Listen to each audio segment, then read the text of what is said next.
नमस्कार सभी मसीह बहन भाइयों का आपके अपने चैनल पर एक बार फिर स्वागत है। आज मैं आपके सामने बाइबल के क्रूस के सत्य पर चर्चा करूंगा। कृपया ध्यानपूर्वक सुने। क्रूस का सत्य क्या है? जब ईसा को सूली पर लटका दिया गया था, उसके बाद क्या हुआ? उसका सच क्या था? क्योंकि आज भी जनता दुनिया की जो है अलग अलग भ्रांतियों में पड़ी हुई है और सत्य जानने का प्रयास कर रही है। इसी पर मैं आज ये चर्चा करूंगा। जब ईसा के शरीर को क्रूस पर लटकाया जा रहा था तो उसका शरीर ही दुख पाया, अर्थात परमात्मा के पुत्र ईसा का धरती पर अवतरण सामान्य जन की तरह नहीं हुआ, बल्कि वो एक परमात्मा की ज्योति की संतान था। वो ज्योति जो कभी नहीं बुझती, तो उसकी संतान की ज्योति जो उसी से मिली है वो कैसे बुझ जाएगी? क्योंकि परमात्मा ने अपनी एक योजना के तहत ईसा को हमारे बीच भेजा था।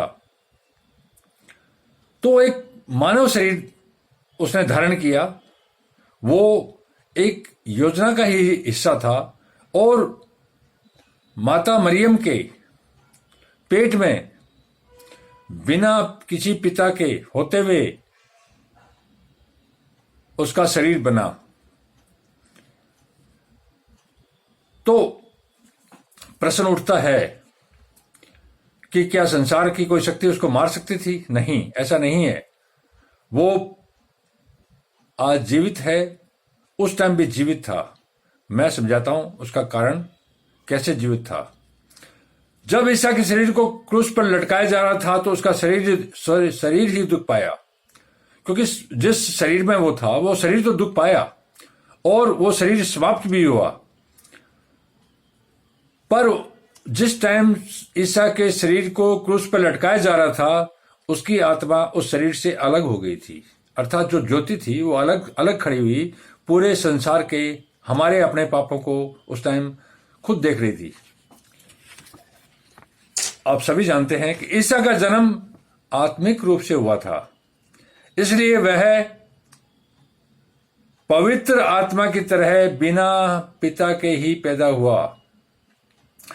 ईसा की आज भी आत्मा हमारे साथ है और हमेशा रहेगी।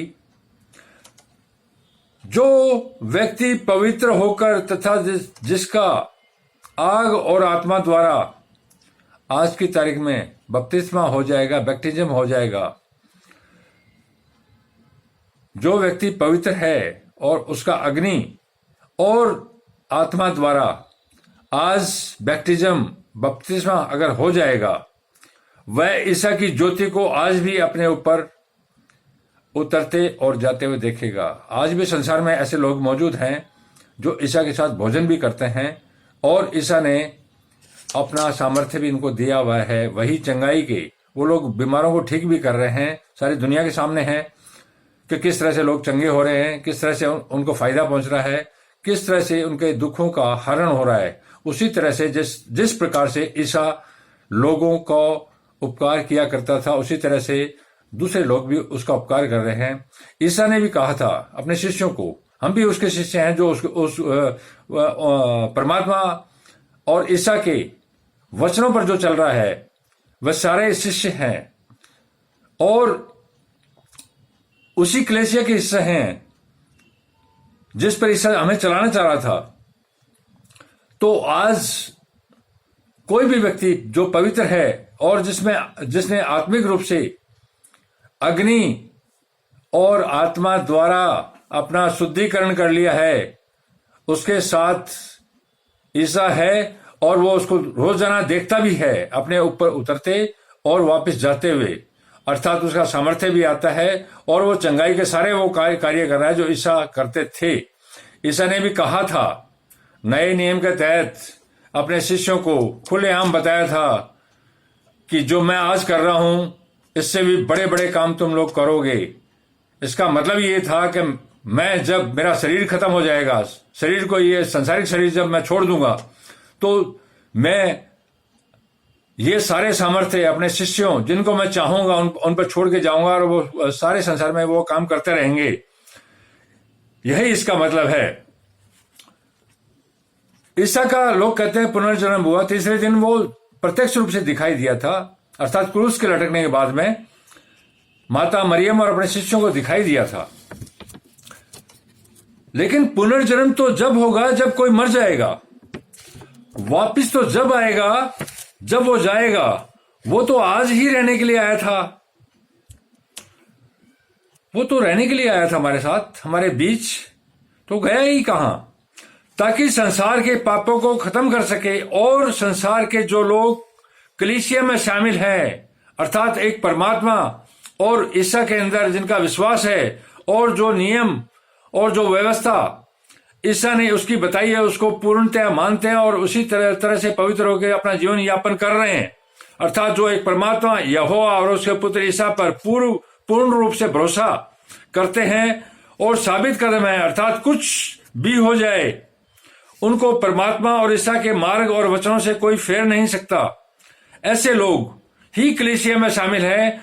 इन पर ईसा का पूरा सामर्थ्य आज भी उतरता है और वो पूरी दुनिया में घूम घूम कर लोगों का उपकार और सेवा कार्य कर रहे हैं, अर्थात बीमारियों का, अलग अलग दुखों का निवारण भी कर रहे हैं, जिनका आप देख रहे हैं, सुनते हैं, समाचारों में भी आता है। यह बिल्कुल सत्य है। जीवित परमात्मा का पुत्र जीवित था। क्या कोई परमात्मा और उसके पुत्र ईसा को मार सकता है? क्या कोई परमात्मा को मार सकता है? कोई नहीं मार सकता। तो उसके पुत्र को कौन मार सकता है? कोई भी नहीं मार सकता। हां, जो मानवीय शरीर था ईसा का, वो समाप्त हुआ ताकि वो वचन पूरा हो जिसमें कहा गया है कि वो संपूर्ण विश्व के लोगों के पापों को अपने कंधे पर उठाएगा और इस धरती से खत्म कर देगा। वही काम उसने किया और शरीर को खत्म कर दिया, छोड़ के उसकी आत्मा उसी जगह पर वापस आ गई और वो हमारे पापों को उस समय जब क्रूस पर उसको लटकाया जा रहा था वो देख रहा था। हां, ईसा के संसारिक शरीर को क्रूस पर नष्ट कर दिया पापियों ने, लेकिन उसकी लाश गायब कहां हो गई? जब उसके शरीर को क्रूस पर लटका दिया गया था और उसकी लाश को एक गुफा के अंदर सुरक्षित जब रख दिया था और भारी पत्थर भी उस गुफा को ढक दिया गया था, तो उसकी लाश जो शरीर की लाश थी वो गायब कैसे हो गई? वो आज तक क्यों रहस्य बना हुआ है? उसका कारण यही था कि ईसा की जो आत्मा थी, जो एक प्रकाश के रूप में, जो एक ज्योति के रूप में, उसने संसार के भरोसे अपनी उस शरीर को भी नहीं छोड़ा और उस शरीर को अपने हिसाब से उसने ले जाकर इस संसार से अलग कर दिया, क्योंकि वह इस धरती की मिट्टी से नहीं बना था, स्वर्ग की मिट्टी से बना था। जो धरती से बना है वो धरती में मिलेगा, जो स्वर्ग से बना है, स्वर्ग की मिट्टी से बना हुआ, स्वर्ग की मिट्टी में जाएगा। इसलिए वो अपने शरीर को अपने साथ ले गया था और वहां सुपर्दे खाक करके वापिस तीसरे दिन हमारे बीच, अर्थात माता मरियम और अपने शिष्यों के सामने प्रत्यक्ष रूप से उसी रूप में आया ताकि उसको पहचान सके। लेकिन अब वो किस रूप में हमारे बीच है, उसका कोई एक रूप नहीं है। वो जिस रूप में चाहे, जिस तरह से, जैसे परमात्मा के कोई एक रूप नहीं है, उसी तरह परमात्मा के पुत्र का भी कोई एक रूप नहीं है। वो चाहे तो उस रूप में भी आ सकता है, एक भरोसा दिलाने के लिए, और वो चाहे तो किसी अन्य रूप में भी हमारे बीच में आ सकता है। लेकिन जिसके पास वो आएगा वो उसको पहचानेगा, क्योंकि वह उसी पवित्र आत्मा अर्थात पवित्र व्यक्ति के पास ही आएगा जिसका बपतिस्मा आग और आत्मा द्वारा हो चुका है, उन्हीं के पास आ जा रहा है वो। उसको इस पापी संसार से ईसा की आत्मा ही स्वर्ग में लेकर चली गई।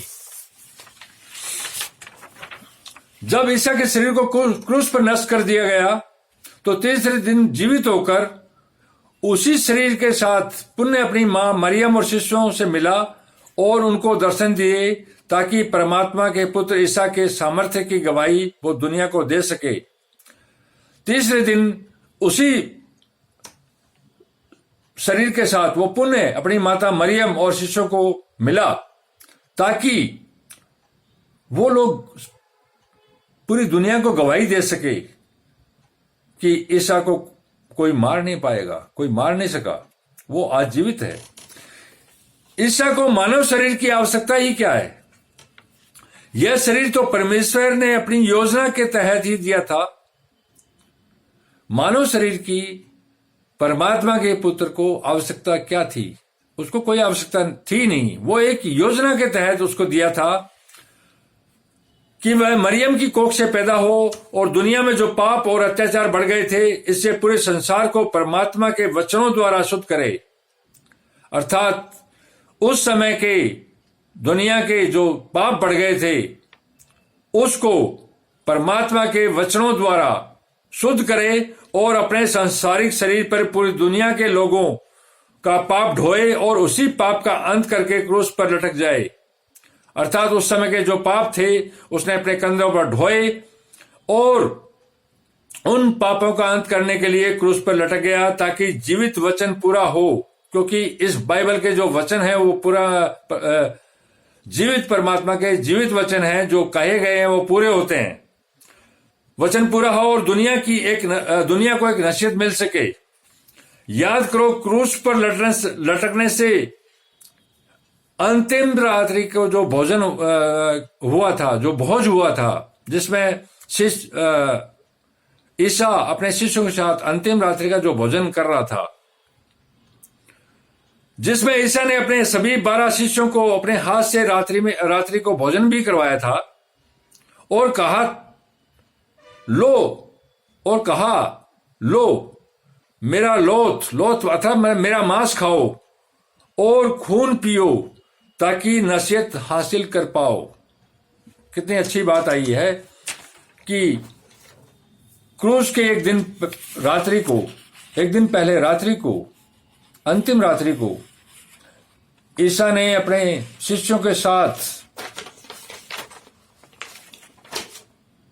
रात्रि को जब भोजन किया तो उनको ये अपने हाथ से खाना खिलाया, रोटी खिलाई और उनको देते टाइम ये कहा कि लो मेरा लोथ अर्थात मेरा मांस खाओ और मेरा लहू पियो। उसका मतलब ये था, ईसा को यह एहसास हो गया था कि मेरा एक शिष्य यहूदा मुझे कल पकड़वाएगा ताकि मैं क्रूस पर लटकाया जाऊं। जब मेरा शिष्य ही मेरे साथ गद्दारी करेगा तो ये पूरा संसार जो पाप में लिप्त है ये इस भरोसे लायक नहीं है, इतने शुद्ध नहीं है, ये चाहे कितना ही इनको समझाओ ये शुद्ध नहीं हो पाएंगे। इसलिए पूरे संसार, सिर्फ ईसा ने अपने शिष्यों से ही नहीं कहा, मैं आपको सच सच बता रहा हूं, शिष्यों को ही नहीं कहा, पूरे संसार को उसने अपना मांस, अपना लोथ खाने के लिए दिया, जो हम में से बहुत से लोगों ने खाया और आज खा रहे हैं, और अपना खून पिलाया लोगों को उस वक्त भी, और आज भी वो अपना खून ही पिला रहा है।